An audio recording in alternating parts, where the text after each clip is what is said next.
Identity theft is when somebody has their personal identifying information stolen from them, and identity fraud is when that information is used for personal financial gain. Identity theft and fraud affect as many as 15 million people per year and can happen to anyone. There's a few common types of identity theft. One of them is child identity theft, because that can go undetected for years until they become an adult, and by then the damage is already done. Tax identity theft, somebody uses your social security number to file it for your tax return. Medical identity theft is when somebody steals your personal medical information to use your healthcare services, and that would be billed to your insurance provider or whatever. Senior identity theft, because seniors are fairly frequently in contact with their healthcare provider, who possesses a lot of their personal information and whatnot. And social identity theft is when somebody uses your name, your photos, any of your information to make a profile of you on a social media site.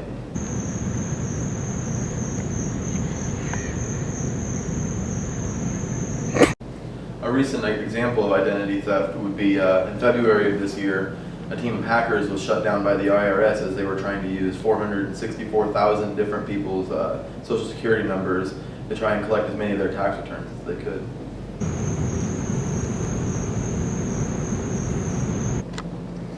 The answer is you can be mostly anonymous online. You can use things like VPNs, which basically change your IP address. You can use anonymous browsers, which encrypt your data. You can use secure websites, all those things. And you can become pretty much protected from any hacker who's trying to steal your credit card information and stuff like that. But the answer is you can't be totally like 100% anonymous on the internet, because things like government agencies like the FBI, the NSA, they still have ways of tracking you on the internet no matter what you do. For example, the FBI recently shut down an illegal website, and they were able to inject malware into the browsers of Tor users, and they were able to collect all the IP addresses from people who visited that site, even though they were using that anonymous browser.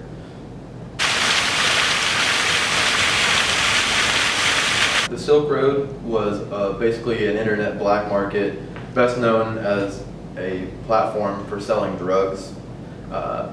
It's been shut down multiple times, and right now it's up and running again, called Silk Road 3.0. And there are other sites similar to it, such as the crypto black market, which is basically also used for selling different illegal products and stuff like that. The information that can be out there about you can include your home address, your tax group, how many acres of land you own, when you bought the land, how much your house can go for, the tax district that you live in, the school district, and what township that you're from can be all presented within this website. There are a few ways to remove some of your basic online footprints. Some of this can be removing your social media accounts, some of your email accounts, URLs that you've created, and just kind of real low level stuff. But other than that, once your house information is out there on the internet, it is extremely difficult to remove this information from the internet.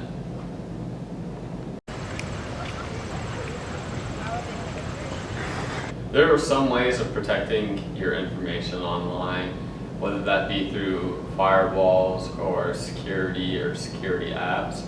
But other than that, there are always ways for hackers to get into that information, whether it be the FBI or some person with top-notch hacking equipment, just wanting to get the information out of you.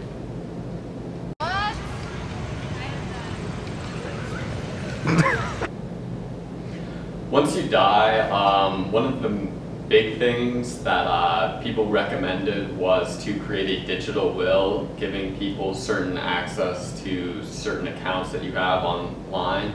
But other than that, people can obtain this information through basic information about your death and where you live. And basically, if anyone has information to any of that stuff, they can access your accounts even if you are deceased.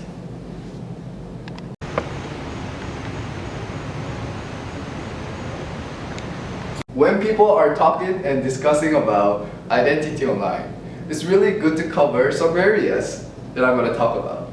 Game, shopping, and streaming. Because there are a lot of incidents that hackers can hack people's identity through online game and also shopping and streaming, and get like information such as social security and other bank status maybe, and get some dollars out of your account. So beware of it and make sure you guys cover that. Is that fine? Yeah, that's good. That's good. Okay. That's good. Oh my goodness.